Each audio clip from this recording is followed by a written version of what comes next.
So for today's video mga zay, kami karon naglakaw-lakaw diri kikad mi sa Calatrava paadto sa Limiri. Ang bawgon sa ning tripa kay naabot na mi didto. Basta kay gusto na maabot og 5 kilometers pabalik na mahimo na og 10 kilometers. So diri dapita pag kang limpyo ha sa kalsada nami kay magligid-ligid pwede lang. So karon perting lakaw na namo among bagtak nagsugod na mga ugat ng guwa na. Naabot na mi diri sa Limiri, diba? Fast forward na dayong tara mahumanta diri. So ayun ka practice ko kay mag-moment ko din dapita na nang usa man uy na may mulaban. Stickle bad mo ko. Sumaw day ni ang eskwelahan sa Limiri or Lipaton. Basta mo na siya eskwelahan. Abot mi diring dapita. Og sa diyang nakakita mi, batcho yan. Siyempre, di na ito napalagpason. Ato ning tilawan ilang batchoy. Diri ni tita. Basta, anhin mo diri og makahapit mo. So diri mga batchoy, mga 25 pesos ra pagkang barato. Ara si Jilo. Yung karon ang misto yun mi diri kay Yahay.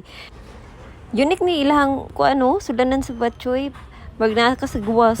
Literal man jud na may demi sagwas pagkalimuta. Ug sa diyang seryoso namin nangaon. Kanang Thailander o Sara. Ay, nakadako ba yung balay? Ibidya na ka.